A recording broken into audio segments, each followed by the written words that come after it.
5. Here we are. 4, 3, 2, 1. We're on. That's Chris Katsopoulos. You ever try to do this? You never know. People. That's Kotzi. I'm Paulie. Welcome to the Instigators Hockey Show.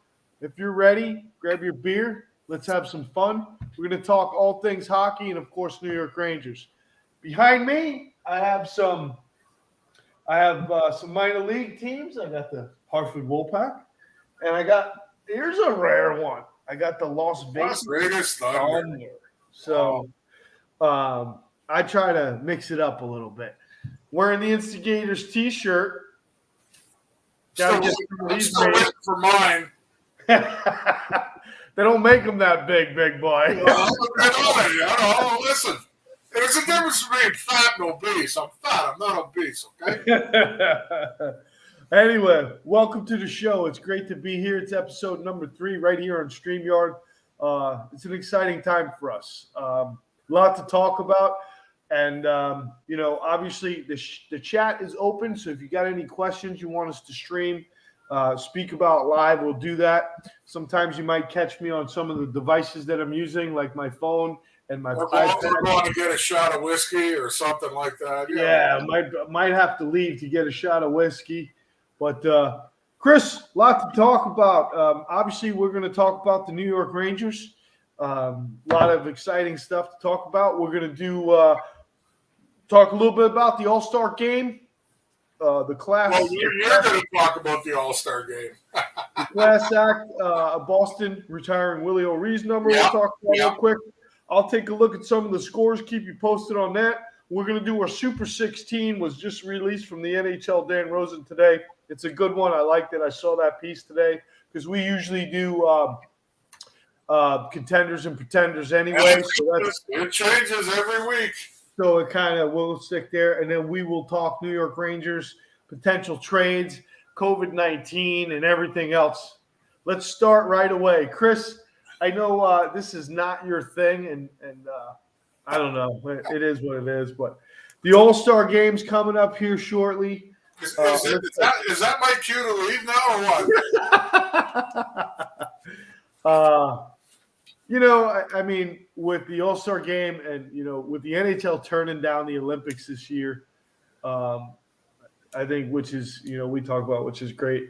I guess the All-Star Game is going to be all the fanfare outside of the NHL this year that they could make it.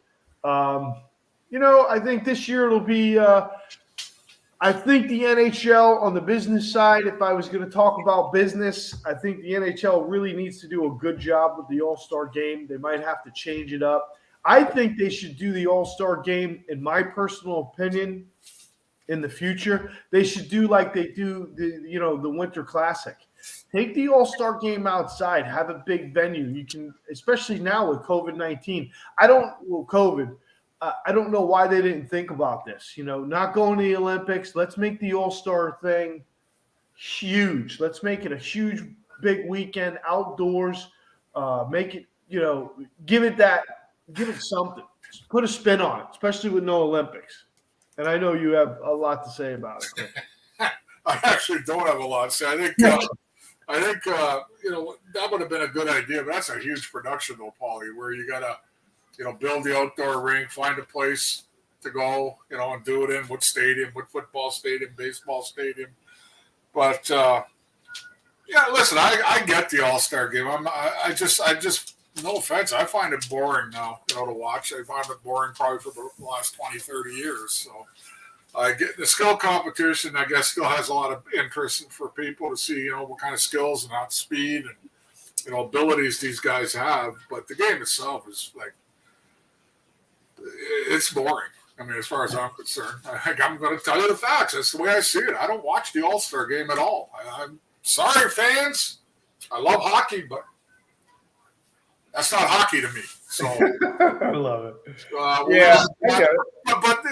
your idea is pretty good, but they would have to plan that way, way ahead of time. Get a place, I'll find a spot, build a rink, put the ice down, make the stands the way they wanted to, have it outdoors, like you said, with all this COVID stuff going around, and make it easy accessible for the fans. But it's kind of a big production, and the NHL I don't think want to put that kind of money into it right now with the way things are, because you got teams up north right now that can't put fans in the stands because of the COVID. Here's the Black Beauty. See the Black Beauty just walked by there? Yeah, I see that. There you go. She's going to take care of Gary Bettman pretty soon, but yeah, Luna. no, it's good for the fans that enjoy it. I just don't enjoy watching it. Yeah, well, I get it, and like I said, the last All-Star game I enjoyed watching was when Wendell Clark played in Hartford. He actually hit people. He was on my team in Toronto. The All-Star game was there, and he made it. He made it as an All-Star his first year. He was banging people all over the ice. I enjoyed that. I mean, I love Wendell Clark. He told me, he said he was going to go there and play the game the way he played it on a regular basis, not go there. What got him there, right?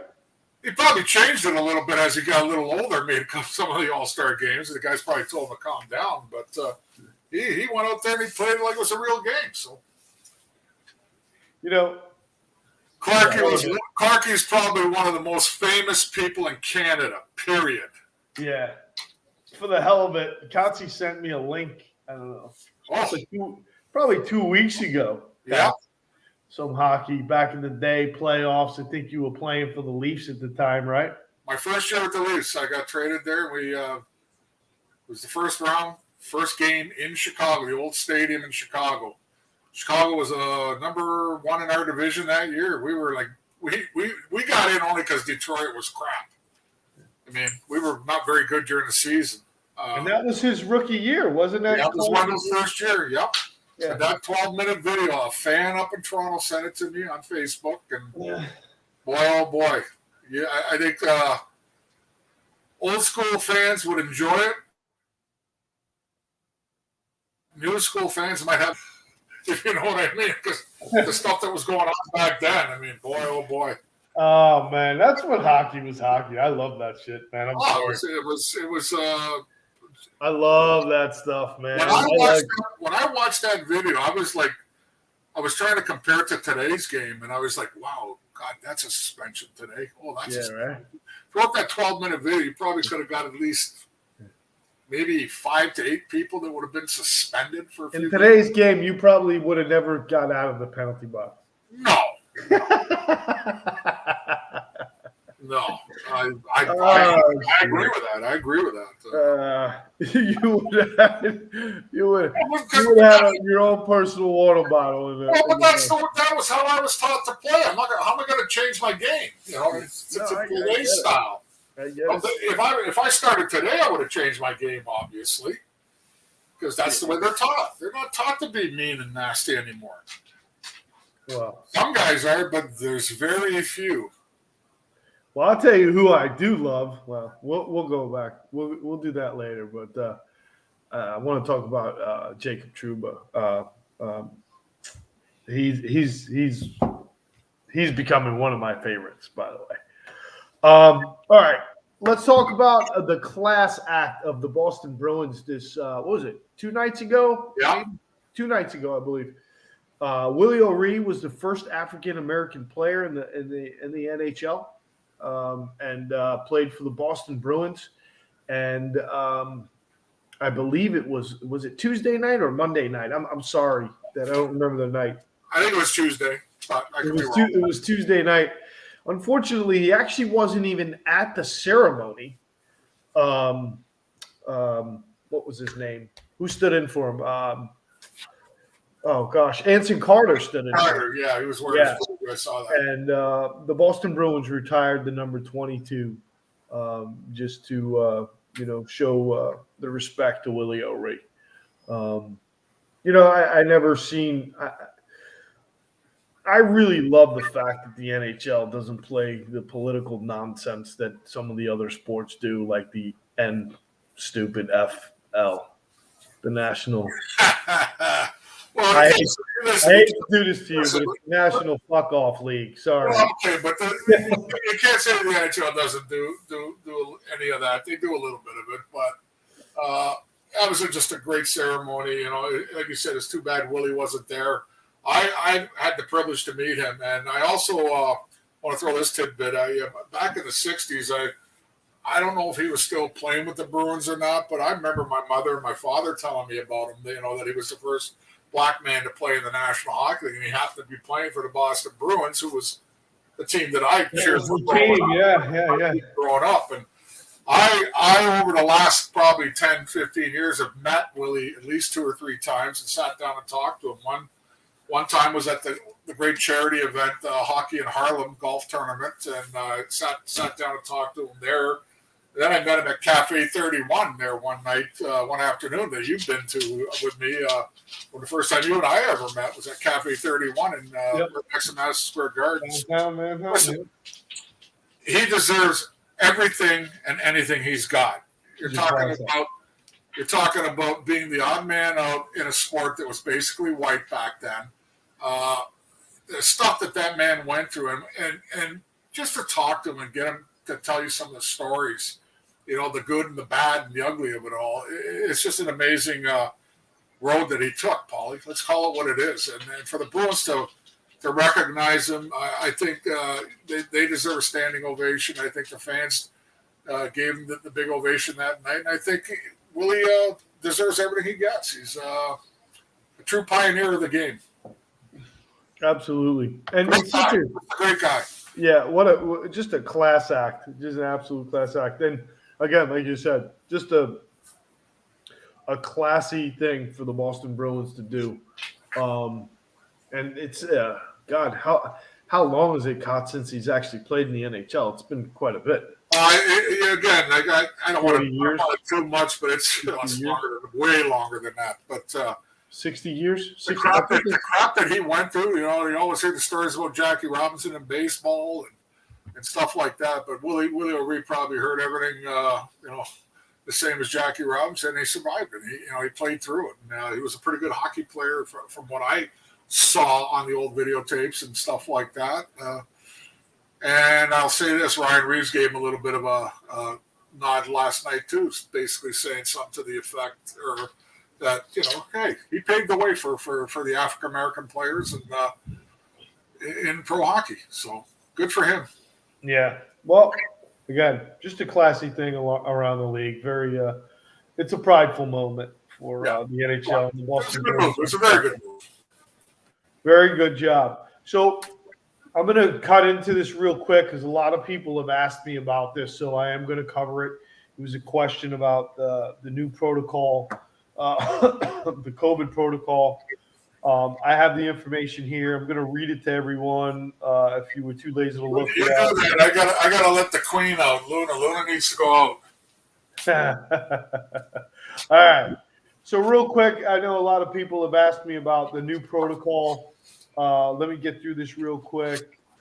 The NHL and the Players Association announced that the modification to the COVID-19 protocol, the modification will reduce the isolation period after a positive test from 10 days to 5 days, only for fully vaccinated players that meet required conditions.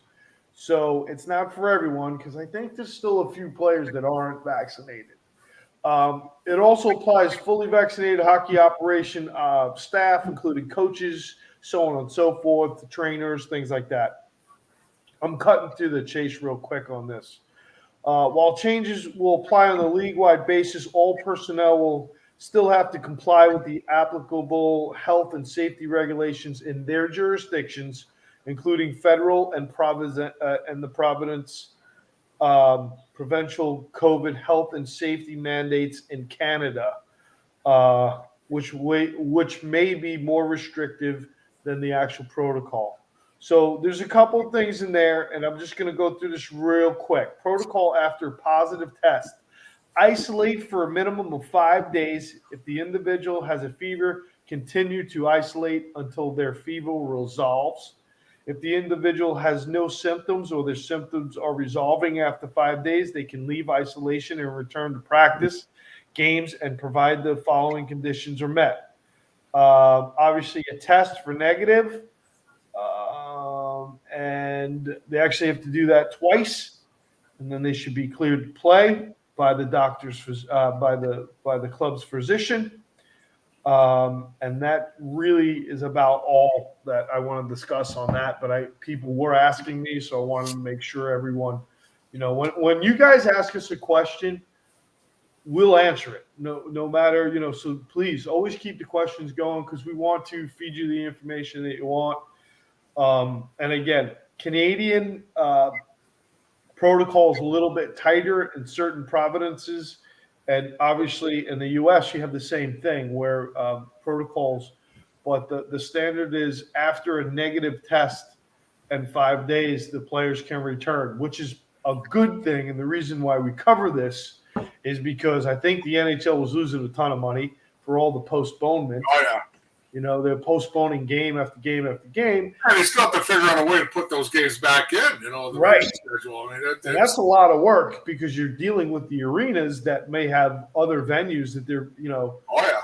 So you're going to see a lot of back-to-backs. You might see a lot of matinees, whatever the case may be. And then finally, with that discussion, I'll let Chris chime in here in a minute if he wants to say anything about it, is besides losing revenue, teams were really suffering. And, they weren't necessarily putting the best possible team on the ice. You lose 3 or 4 guys on a hockey team that, are your starters, you're looking at a completely different lineup. Paul, it's a complicated pile of shit is what it is. Really. It's probably what it is. Think about it. You're a general manager of an NHL hockey club today. You're a general manager of your farm team. Okay, you're a coach of the National Hockey League team. You're the coach of the farm team, and you got to figure out who's good, who's not, who's in, who's out. I mean, I can't even imagine anyone in those positions that ever thought it would be this way. Woke up and said, okay, today's we're going to go play this game, but in the meantime, you get notified you got 3 guys that have come down with a possible COVID.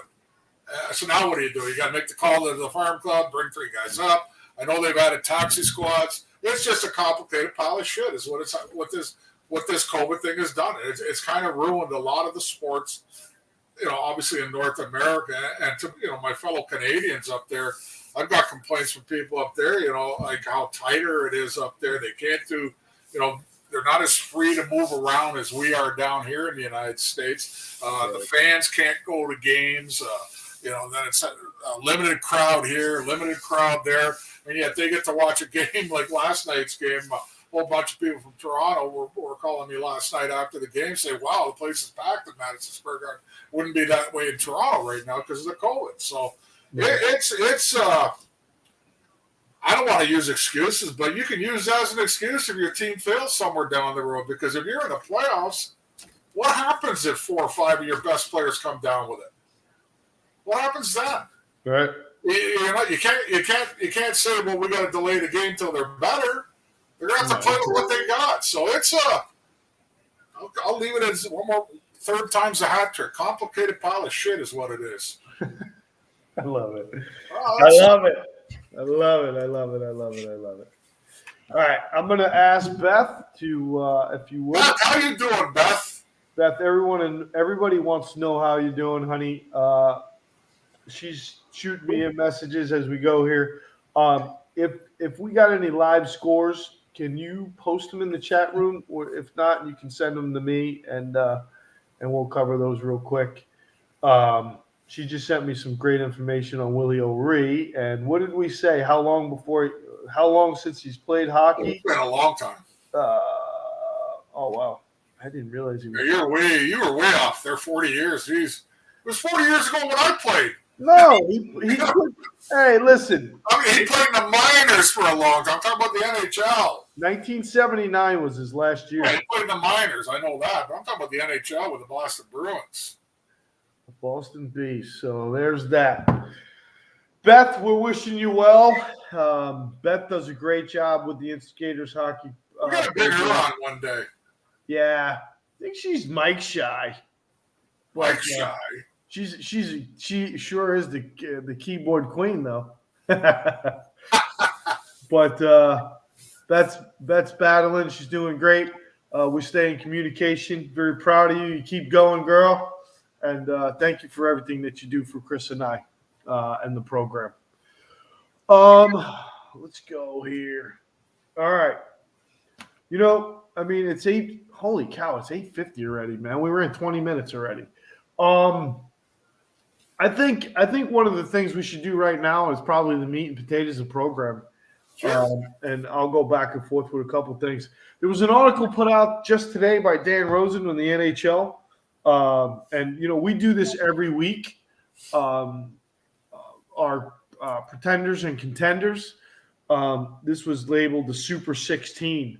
I found it very interesting. It's a lot of what me and Conti do, and there's some good rankings and ratings here. And Chris and I will talk about it, see if we agree or disagree. But I really briefly read through it. I didn't read through the entire article, but I think it's fun for the show, and I think well, you know, it has a lot to do with this. Well, the good thing about it, Paulie, is it changes every week.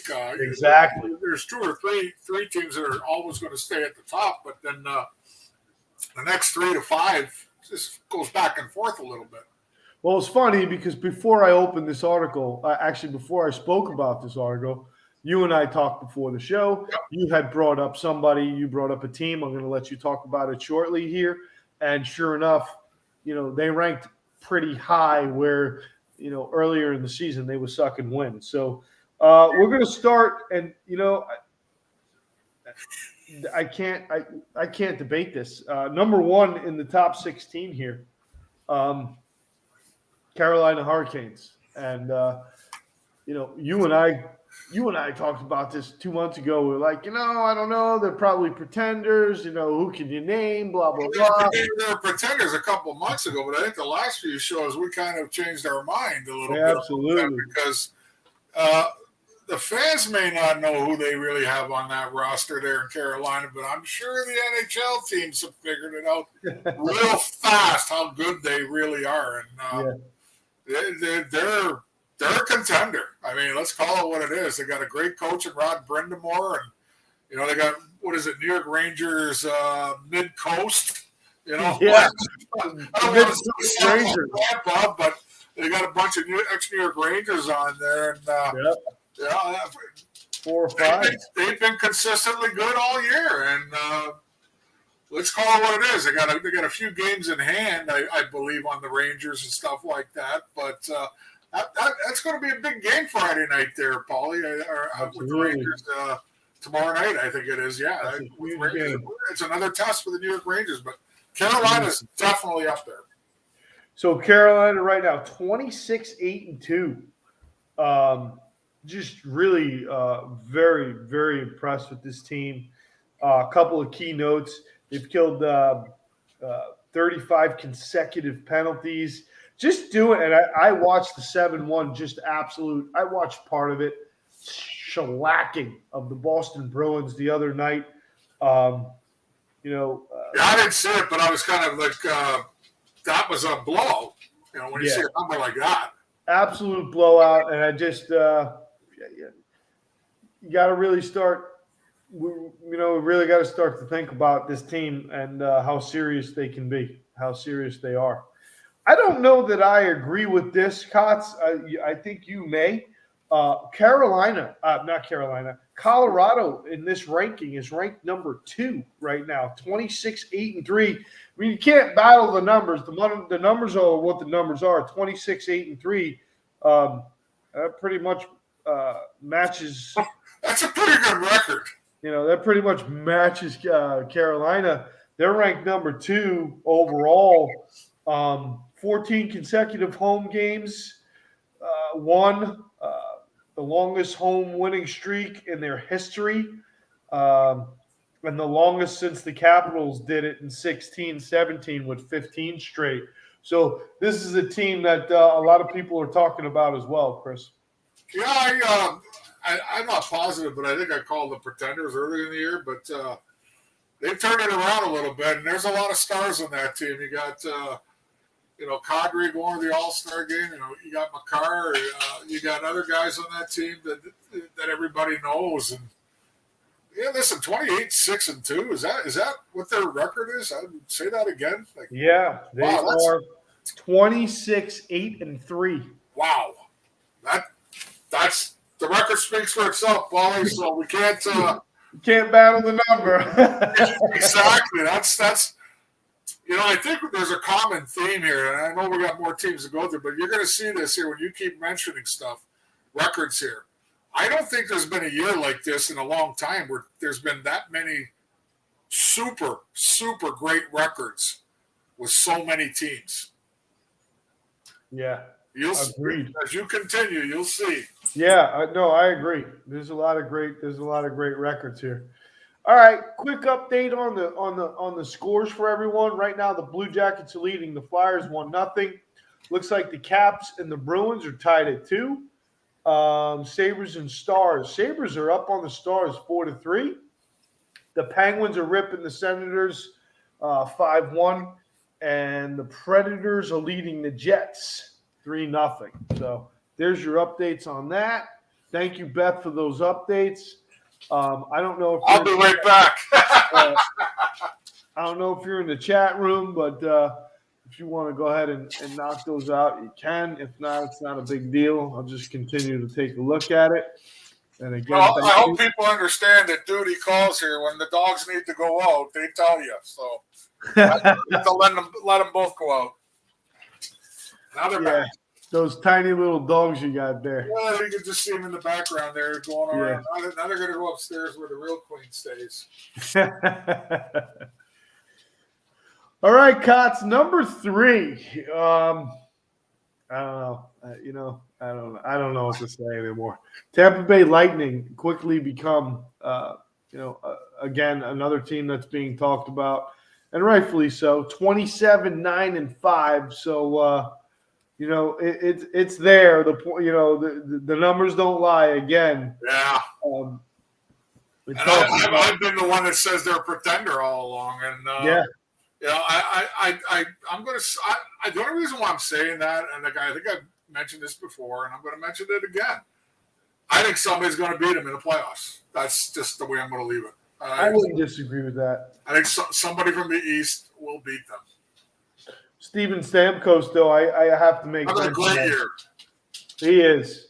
And it's funny because I'm in the Tampa Bay area, and so many of the fans who, I won't talk about the fans as much, but, they gave up on him a long time ago. And I said, the guy's just a superstar. And don't give up on him. I know he was injury prone for a while, and I know he has some injury issues, but the guy's he's just a pure goal scorer. He's just one of those guys. And, he sees the game well, and he's got a lot of guts. And I think he's a great captain. And I just find him to be just a great dynamic hockey player, and for as many years as he's played as well. Yeah, he kind of disappeared. He was the face of that team for a lot of years, and he kind of disappeared through the injuries, Paul. Sure. You got to call it like it was. So it was Kucherov's team and all that stuff there, a whole bunch of other guys, Braden Point and whatever.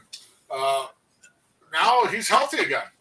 He's healthy, and he's getting up there in age a little bit too. Now he's not a young kid anymore. No, he's healthy. 36, and the one thing he's always had is he's always had that ability to shoot. So he's getting the puck now, and absolutely. And he basically they actually needed him to be good so far this year because of Kucherov's injury. And I know Kucherov's back.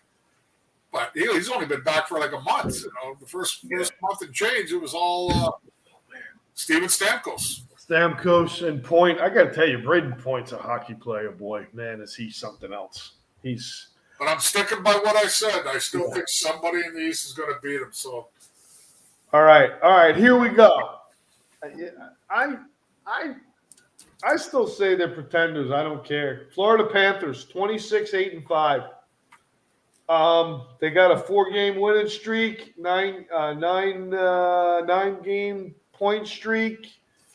But they don't have a great road record. They're about 500, which is good on the road. But I don't know, man. I don't know. I feel like they're pretenders. Yeah, I'm going to stick with that too. I think I've said that in the previous shows. Can they be a team that beats the top team? Sure, because they got quite a bit of power there up front and a lot of good offense. But I still think they play a little too wide open hockey. And if they get into a run and gun game with the wrong team, they get burnt. That's like I'll repeat myself. That's how Tampa beat them last year. They gave Tampa a pretty good run last year, but I watched a lot of those games last year, and Tampa just kept waiting and waiting for them to really get caught out of position and took advantage of odd man rushes to beat them. It went 6 games, but the reason why they lost is because they were just too loose defensively, and I still think that's the way they play. Yeah. Well, they're too loose. You can't win that way in the playoffs. You might survive a round, but you're not going to survive all the way. Well, let's move on. Now, here's where I'm going to say I don't agree with the absolute formation. We're looking at 5, 6, and 7. All right, let's hear your Mr. Dan Rosen's. I do agree that they rank, though.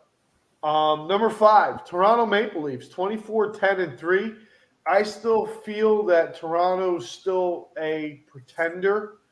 Not that they're not going to make the playoffs, but I just don't see them winning the Stanley Cup. So I'm going to say pretender right now.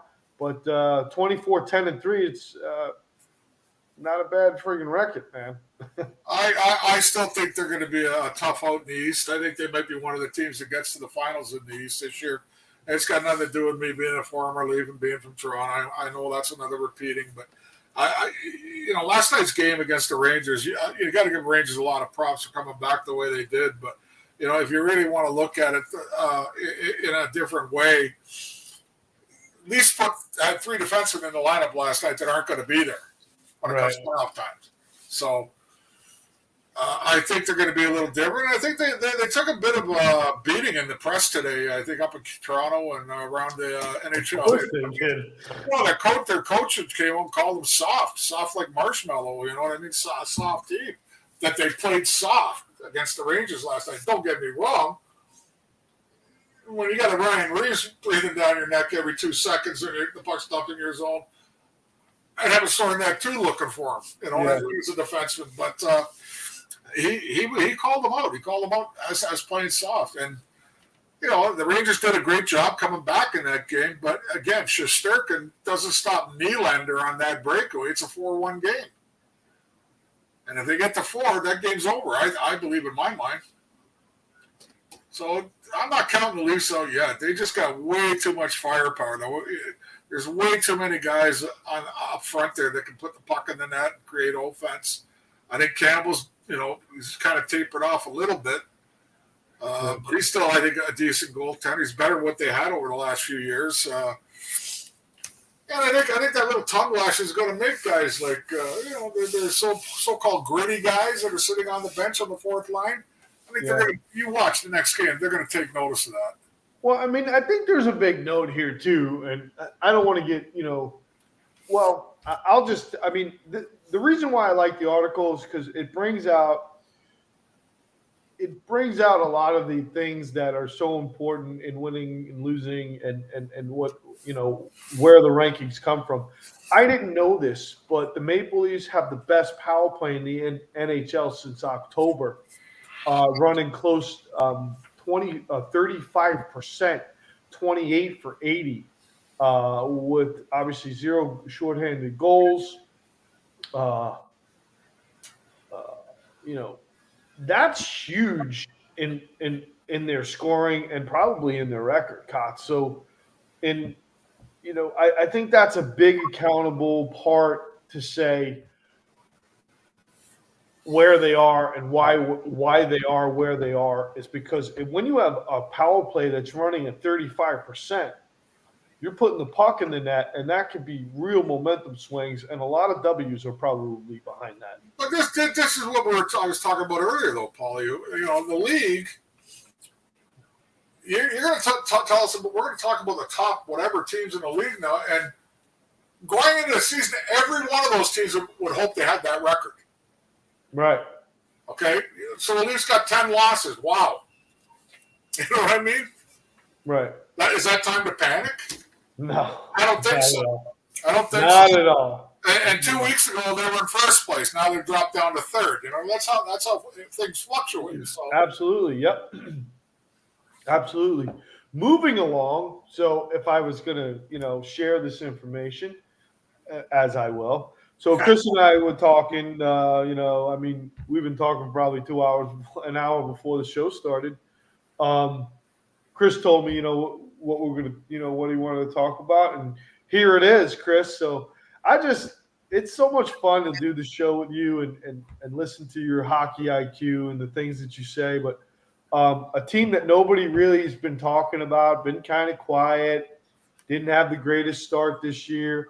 All of a sudden, coming up in the rear, the Pittsburgh Penguins, 23-10-5. There's not a lot of newscasts about it, not a lot of things in the paper, not a lot of things on websites, but this team is quietly making some noise. It looks like, last week they ranked around number 6. They're just climbing, 23-10-5. I mean, that's one win behind Toronto. Yeah, I don't know what their record is over the last 20 games or so, but I think it's probably really good. Yeah, I just noticed, I think the last show we did, I still call them pretenders. I didn't think they had it, but they've turned it on and they've surprised everybody. They surprised me because during the last 2 weeks or so, Paulie, I'm watching the Ranger games. I'm watching, the scores and all that stuff there, and I keep seeing Pittsburgh winning. They keep winning, and I'm like, wow, now they're going on the road. They're going out west, and they're winning out there too. And they're winning tonight again. You were telling me 5-1 over Ottawa, and I think I did a little search before this show that they got a couple games in hand on the Rangers and everybody up top of them on our division there, and if they win those games, they'll be 1 point behind the Rangers. So yeah. Out of nowhere, I guess there's there must be still life in old Malkin's legs and Chris Letang's legs and Sidney Crosby with a big infusion of youth. Their goaltending's been really good. He's going to the All-Star game. So this is one of those things again, big boy. The fluctuation goes from one place to another. So I can't call them. Pretenders. I don't know why this strikes me so funny, but it just reminds me when you used to call Crosby, what you used to say, Angelina Jolie lips or something like that. Yeah. Well, he did. He had lips like Angelina Jolie at one time, didn't he? Oh my God, I don't know. This silly shit strikes me funny. I don't know. Anyway, moving on. Ranked number 7. And we're kind of running into the time, but the New York Rangers, 26-10-4. Now, I don't know. I think that includes last night's win, to be honest with you. 26-10-4. The Rangers have played the most road games so far this year, 24 road games. They're 15-7-2. Have won 5 of their past 8 and 9 of 13 away from home since the 24th of November. That's huge, Kotz. I think you always used to talk about how important the road record was, and there it is. Well, I'll tell you, they still are doing what they're doing, and everybody keeps, from what I hear outside of my space here on my computer, everybody's waiting for them to fall apart. It hasn't happened. It just hasn't happened, folks. Right. And I keep hearing, well, their record against top teams isn't that good. Well, they beat a top team last night. They beat your beloved Tampa Bay Lightning back-to-back. Yeah. They played some teams pretty tough and lost that were in the top tier. Yeah. I think I'm going to say it. They're getting close to being a contender as far as I'm concerned. I think they're still probably a forward away and maybe a defenseman or two. That I think a guy that can put the puck in the net besides the top 3 guys on a consistent basis. And I'd like to see a little bit more stay-at-home, mean-type, nasty defenseman in the back line. I think Braden Schneider has shown that he might be that one guy Right. He's played really well since he's been called up. He's 20 years old. He's not afraid of the body contact. He does take, gives hits when the opportunity arises. But what I really like about him is how calm and cool he is out there with the puck. He's very composed, very poised. He's making the right decisions with the puck. And I'm hoping that he just gets better and better. And I think for Ranger fans, you have just a full closet full of people that you can move to improve your team. Yeah. I mean, take a look at their defense. They got Hijack, you got Lundqvist, you got Zach Jones, you got other guys up front. I mean, there's plenty of ammunition to go out there and get the players you need. And I think Chris Drury is going to make some kind of move at deadline to improve this team even better, because right now, Paulie, I'll say it flat out, people might disagree. They have the best goaltender in the league right now. Yeah. And I'm going to say it again. Their backup is probably, as a tandem, they're the best two in the league. Yeah, Georgiev, he has impressed me. But Shesterkin is the best goalie in the league right now. He has. I mean, and I think it's time to kind of cut away and do this. It's already 11 minutes after 9. It seems like the time goes so quick. But talking about the New York Rangers last night. Yeah. And the New York Rangers, as they're looking inside the ranking, I'm just going to go brief into this, and then I'll let you elaborate. First of all, the team goes, goes down 2-0, and just really showed a lot of fortitude. And you look at the fourth line in Reeves and McKegg, just – I can't tell you how impressed I was with last night's game. And, Koch, you made a great point that Toronto's defense was a little bit weaker than it should have been. Normally, a lot of their I think 2 major starters were out. Muzzin and Hall. Muzzin, yeah.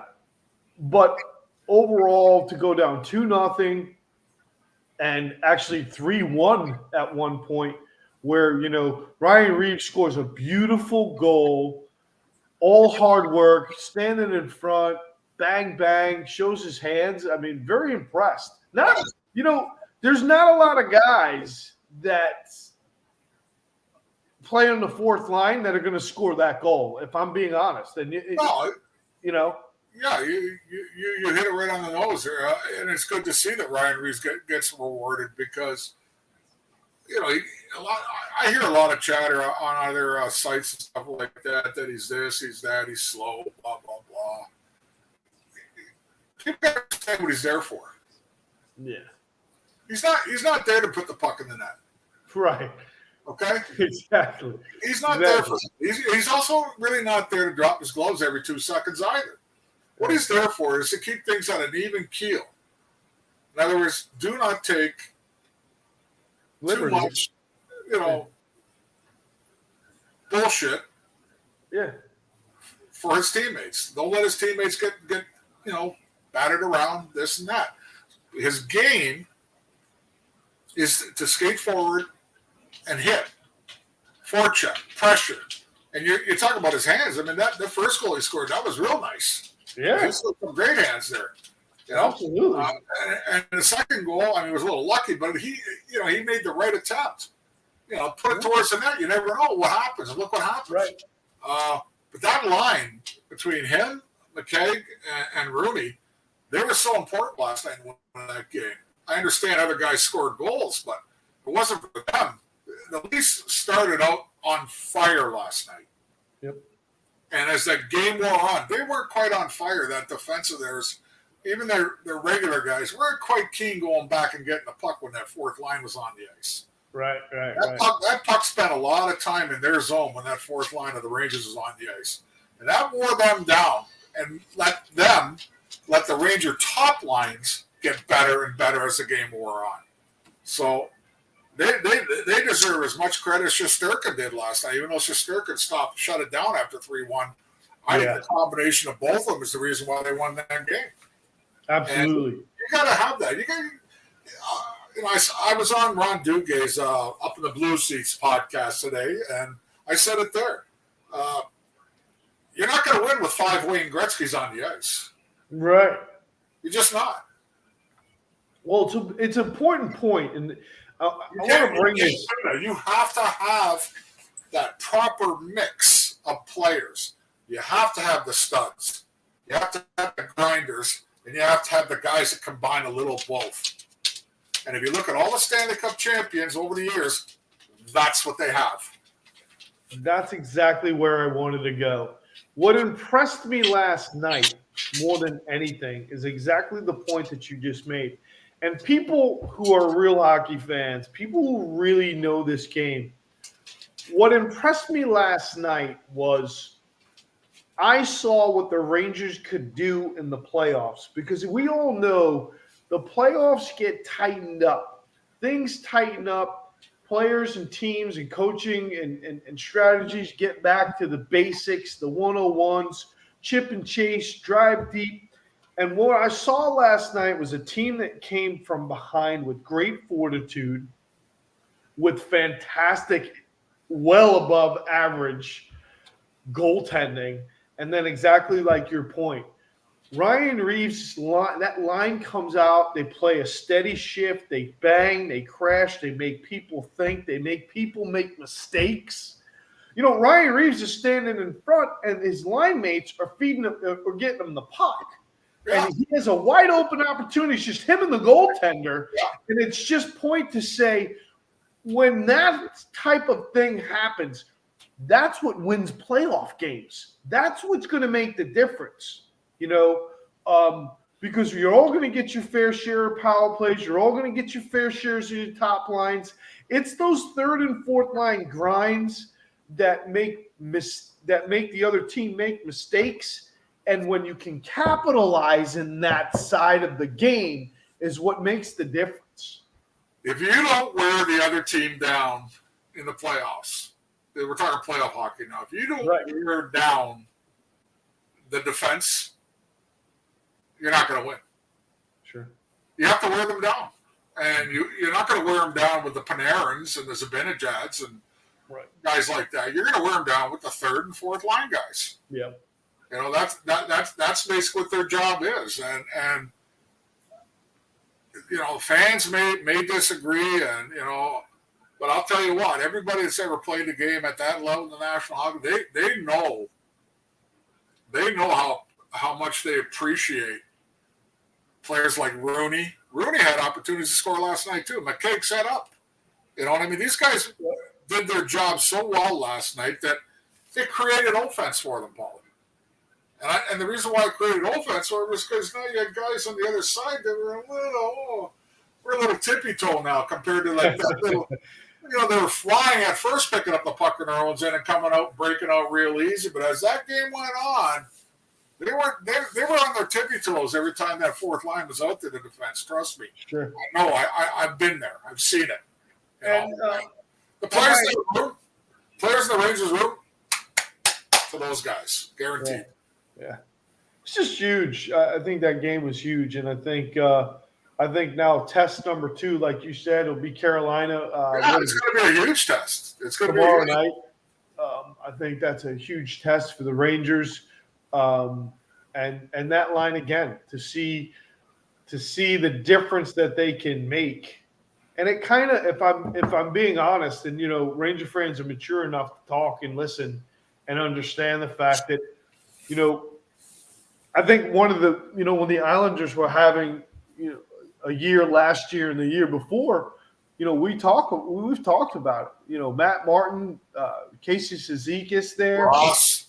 They bang, they crash, they create the odd opportunity, and they put the puck in the net. They buried their fair share, and that's really what helped that dynamic. And you're seeing that now with the fourth line in the Rangers, and even in the third line. You got Barclay Goodrow. Yeah. He's not afraid to get in there, and he's a smart two-way player. There's a lot there. And like I had said to Kotz, can you imagine if Sammy Blais was back in the lineup? I knew you were going to come with that. I thought about that last night too. Because I'm thinking about what they need to really improve the forwards, and he would have been a perfect example. I mean, I know he wasn't putting a puck in the net like everybody wanted, but he created a lot of opportunities out there, and he was a physical player.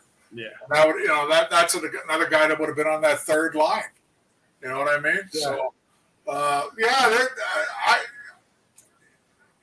if they go out and get one more, I want a meaner stay-at-home type defenseman. I want Braden Schneider to stay. And I want to see one more forward. And I want to see a forward that can contribute to the offense. It doesn't have to be the top three every night, but he's got to contribute. You can't go 4 or 5 games off without getting on the scoreboard. Yeah. And I'll say it on our show, like I said it on Ron's show this morning. Can any one of those guys, Gauthier, Kakko, Lafreniere, and Hedl, really, really, really step up their game to be that guy? That's what's needed. That's what's needed. I hate to say it, but it's the facts. Yeah, I wouldn't disagree. I mean, the facts. I mean, if Zibanejad's not scoring, Kreider's not scoring, or Panarin's not doing it, and Strome's not doing it, who's going to do it?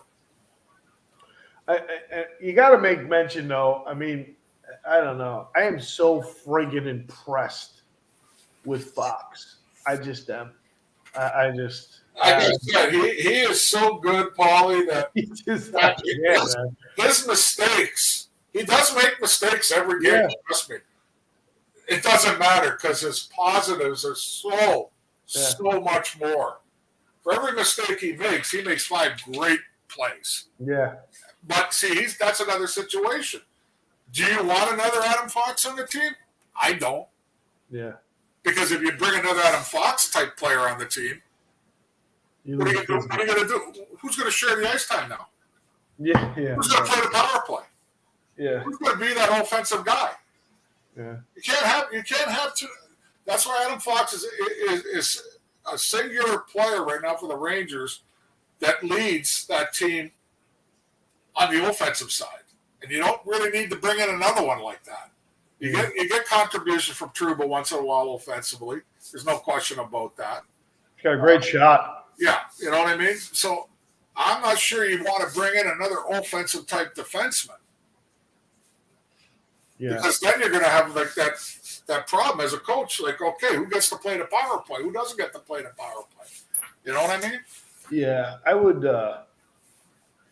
agree with you. I'd like to see a little more ugliness in the back line. Just another stay-at-home guy that puts the body on body when needed. I don't mean you got to run around with your head chopped off and try to be, a bull ramming guys through the boards. Just do it. I really wish Condre Miller would start using the size. I mean, you and I keep beating a dead horse here on this one over the show. Yeah. He's got everything it takes. Yeah. He can skate. He can handle a puck, and he's got something that a lot of people would for. Yeah. He's got the size, but he doesn't play to that size when it comes to the physical aspect. Yeah. He's a poke checker. He's a stick checker. I'd hate to see him become another Mark Stahl type player, Well, you got to remember one thing, too. I did do a little homework on him. He's only 22. So. Right. He's still, I get it. It's not like he started as an 18-year-old. He was in college at 18, 19, 20. So he's only 22 years old. And I think I'm hoping his game will grow. But I think the light bulb has to go off one day where when I compare him to somebody right now, I compare him. He's a better skater than Chris Pronger was. Huh. That's a I'm telling you, he was. He's a better skater than Chris Pronger was. And Chris Pronger was a pretty good skater. Yeah. But what Chris Pronger had was he was a mean son of a bitch. Yes, he had that ugly side. He made his puck handling and his skating ability and his skill. even better. So much better because nobody wanted to go near the guy. No, agree. Yeah, he had that he just had that ugly side. Yeah. If Andre could get just a little bit of Chris Pronger's attitude when it comes to the physical side of the game, he'll be right up there with Adam Fox. Well, Kotz, I mean, I know it's a lot different than when you played, but I mean, he is paired with Trouba, and Trouba has a great physical game. Trouba definitely likes to play the body. He's a tougher guy. I was very excited when the Rangers got him. I mean, and they got him in the much weaker years, when they would we'd put your head down and be like, oh my God, this team is so soft. But the man has stepped up, like you said. He plays the second power play, I think. He's got a nice, strong shot. It seems to get through. He plays physically. Obviously, he's very, he's very stay-at-home, very strong defensive player. Playing and having Keandre Miller play with him, I mean, shouldn't he be in his ear a little bit? Well, I'm sure they are. I mean, listen, I'm not down on Keandre Miller. I just find it odd for a 6'4" guy or 6'5". He's almost 6'5", 220-pound guy that when the opportunities take the body, he'd rather poke check or stick check. I just don't know. I've never understood that with any kind of National Hockey League player when you're that big. But, pairing him with Trouba, I mean, you got to remember when Trouba got here, everybody expected him to be like a Norris Trophy contender right off the bat because of the money we paid him and stuff like that. Like the Rangers paid him. It took Trouba a couple of years, to find his get himself at peace with what he's supposed to do in New York, and now he stepped forward. He's the Chris Kreider on defense. Yeah, leader-wise, okay. That's exactly what he is. He's the Chris Kreider of the defense when it comes to leader, where Chris Kreider's the leader up front. You know what I mean? That's what's become of the both of them. Listen, I think one or two players, Paulie, and they're going to be a really, really, really tough out. Team. Really tough out. Like, could be, maybe, possibly. You know what I mean? Yeah. But I still think that they need one or two more players. Is it in the minors? Is it a Morgan Barron who played very well on the West Coast when they called him up? Is it going to be one of the four guys I mentioned between Gauthier, Kako, Lafreniere, Hedel? Is Braden Schneider going to, grasp the situation right now? Like, take control, kid. You got a shot here. You play the way you're playing right now. You're here for good. That's the way I see it. Sure. You know what I mean? So, and I think Chris Drury is going to take a look at and see exactly what he thinks he needs to take on anybody and everybody in their way when it comes to the playoffs. And I think it's a forward right now, in my opinion, and at least one defensive, maybe two. Well, there you have it, everyone. Chris seems to think that the Rangers are maybe two players away from really making a stink and hopefully contending and not pretending for a Stanley Cup. Let's see. Do you want to finish off these last couple for pretenders and contenders? Well, I do want to talk about one of the Canadian teams up there right now, real quick. The Edmonton Oilers. What the hell's wrong with them? Like, seriously. Like, you got Leon Draisaitl. You got Connor McDavid, who are perennially top scorers every year. Right. They've been together for 7 years now. I didn't realize it's that long. Oh yeah. It's been there. They've been there for a while. 6 to 7 years for sure. I think it's 7, but where's the rings? Where's the rings? Well, I'm serious here. Like you got a dynamic duel there that, and it's got nothing to do with coaching. It's got nothing, as far as I'm concerned, it's got nothing to do with the fact that you change general managers. It's it's time to step up and play like your regular season is, because right now they're not. I don't even think they're in the playoffs right now. No, that's almost ridiculous to believe. Yeah, They're 3 games above 500. They're 18, So like, what's 15, going on there? Is it like I think just like Keefe said about his team last night, and I'm probably going to get a hold of Dave Tippett one of these days. I'm just going to tell him the facts. Facts of life are your team's soft, very soft. That's why. Yeah. They don't have enough. They don't have enough grit and sandpaper and abrasive guys on that team. For all that skill, you got some big names there, and boy, oh boy, you're talking about what a letdown if you're an Edmonton Oilers fan. Yeah, and I mean, they went several consecutive years with very high draft picks, and I just look at the two of them. Go look at the two of them and their record of scoring over the last 5 years. Yeah. And I'm wondering where's their ring? They got as many rings as I do. Yeah. None. And I don't want to hear that the one's 25 and the one's 27 and all that crap, because Sidney Crosby won Stanley Cups before then. Yeah. You know what I mean? Yeah. Other dynamic duels won Stanley Cups. Drew Doughty, guys like that. Yeah. So that's my big beef. I want them to do well. I think you need those guys to be the face of the NHL, which it's nice being at the top of your scoring list every year, but where are you when it comes to playoffs time? Where are you? Yeah. Not even in contention. No. Having some of the most dynamic players in the game, and you make a great point. They're not even in contention. It's not like I still think they got time to turn it around, but sure. And they're thinking about bringing in Kane too, Evander Kane, by the way. That just, to me, that shows a little desperation. That if he doesn't get suspended by the NHL, this is what I read, and this is what the rumor is. If he does not get suspended by the NHL for all the shenanigans he's pulled, that Edmonton will probably sign him. And to me, that's a desperation move. Yeah, and I don't see how he makes an improvement there.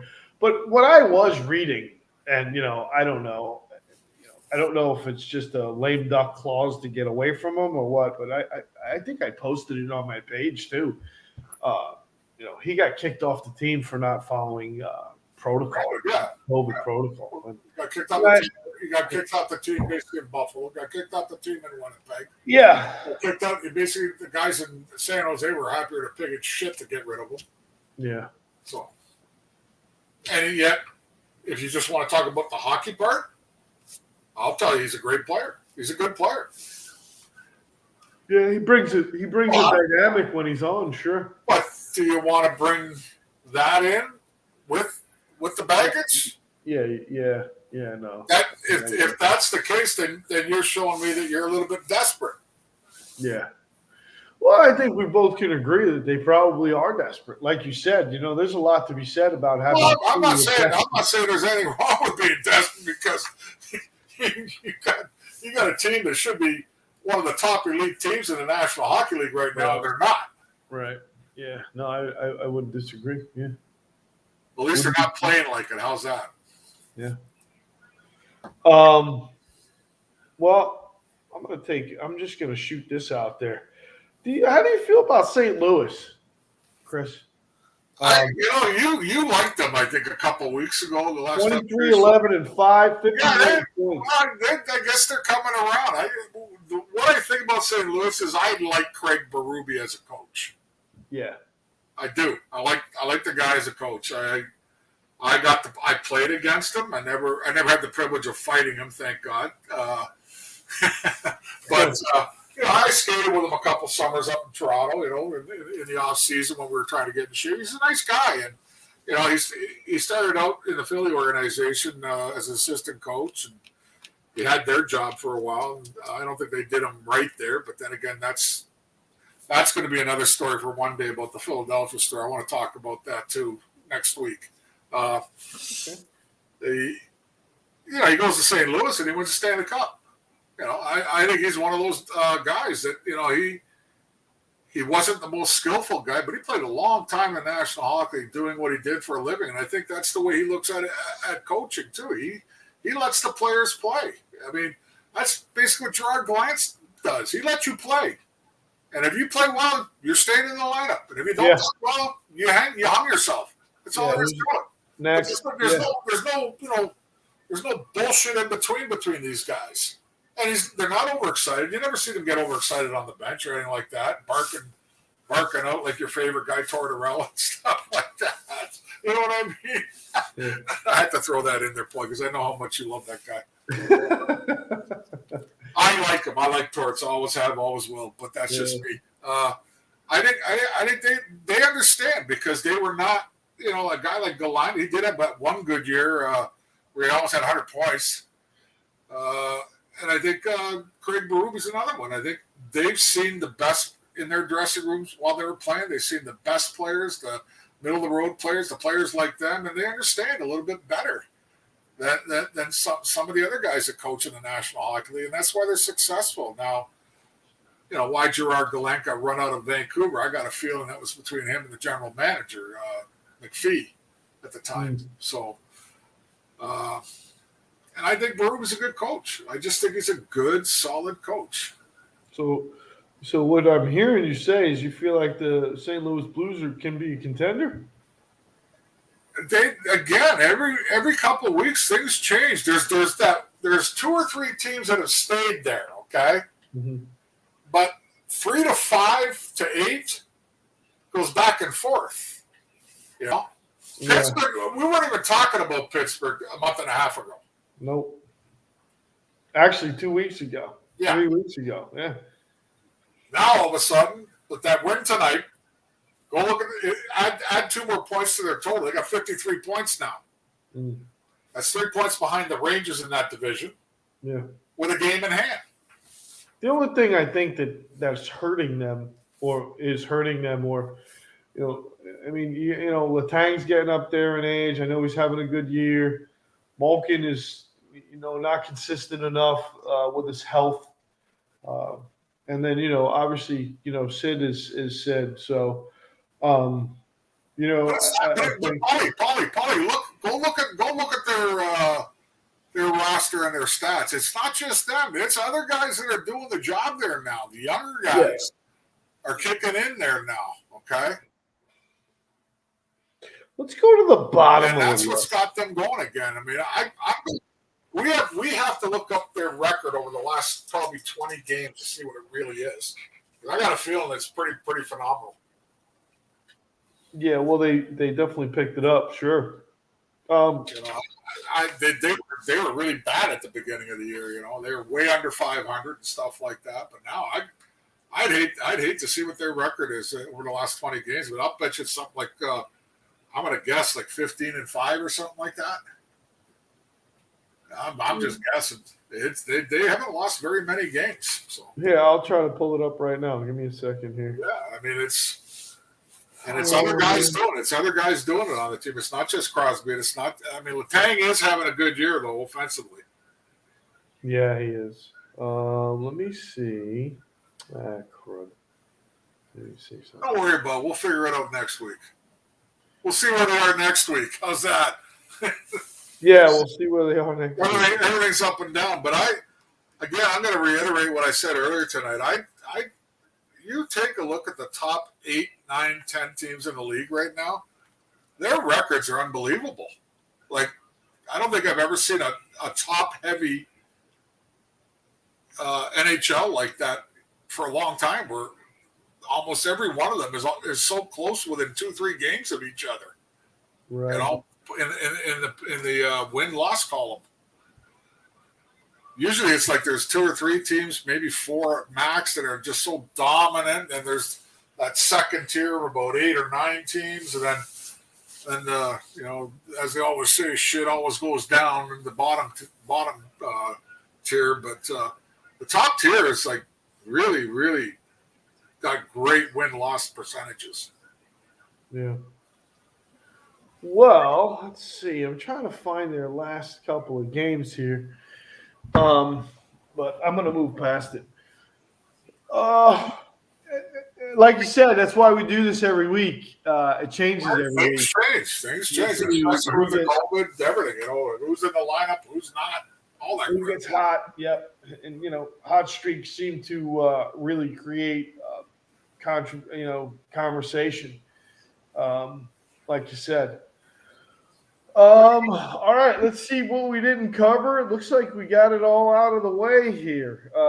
Besides saying that last night's win not only was a great win for the Rangers, but how about Ryan Reeves scoring his first 2 goals of the season? It's a big. That's a big thing for any player in the National Hockey League that plays. They got to get that goose egg out there as fast as possible. And he wound up with He's got it off. He's got it off. Yeah, absolutely. He can relax. I don't want him to relax in that department, but mentally he can now relax that he doesn't have to look in that stat sheet and see a big goose egg there when it comes to goals. Right. Relax. Absolutely. Now. It's good stuff, man. It is good stuff. I don't know. Is there anything else you got left to talk about? I want to congratulate you on the purchase of your new townhouse. I can't wait. I can't wait till you move in. And I'm inviting everybody down there. When I go down there, we're going to have the big party down at Paulie D's new townhouse there. You might have to do a show from there, and everybody's invited. The only thing is you got to bring your own booze. Oh, jeez. You people have no idea what a neat freak I am, though. So Please. I am a neat freak. But anyway, yeah. Well, if it's party time, you better put a little pause on that for at least a day and a half. I would say in March I'm going to have a brand new studio, home studio for sure. I got plenty of room. I'm going to have a great guest room for you to stay at. I can't wait. We're going to have a lot of pork wings. Yeah, pork wings. This guy came down Tampa, had pork wings. He's been talking about it ever since. I can't find them up here in the East. Has anybody got them? Let me know. They're great. It's like deep fried chicken wings, except they're pork wings. Yeah. Pork wings with buffalo sauce on them. Awesome. I'm gonna do some cooking, and we're gonna do a show from my brand new studio, and we're gonna have a blast. We'll probably be kind of goofy because Kathy and I probably open up some of these bottles that I have up here. Some. But when I'm down there, I don't have to go anywhere. I could just stay at the townhouse. You might have to go to work a day or two or something. I might have to call out, man. I'll probably take the next day off. But that should be up and running in March there. And then hopefully I can get you here, and we can have some fun. So, other than that, man, I think we had a good show. I think we covered all the bases. Listen, if you have a question or a comment for the program, obviously you can join us in the chat room. You can subscribe to the YouTube page. Please do, if you're part of the Instigators hockey group on Facebook. Bring your friends, subscribe to the page, and ask your questions. Beth's real good. You can private message her. You can put it in she's constantly adding new people to the group. She's very good at that, and obviously bringing up questions and comments for the program. Katsi and I are probably going to start here now that we've found the new format that we're very excited with. Yes. If you want to be on the show with us, there's a great possibility to have a little fan rant. I think we're going to do that once a month once we get rocking and rolling here. If you're interested in becoming a participant in the fan rant, it's real simple. I'm going to send you an email. You're going to let me know what we're talking about, and I'll send you a link and put you on the program, and I'll let you drop the gloves with me and Kotz, and it should be fun. And then I think Kotz and I are going to be working on getting some people on the show, some former players on the show, and talking about today's NHL and yesteryear's NHL. That's it. That's all we got. All I got. That's all we got. Good show, Chris Kotsopoulos. I'm Paulie D. It's been a pleasure. Welcome, and we'll see you next time. Good night, everybody. See ya. See ya.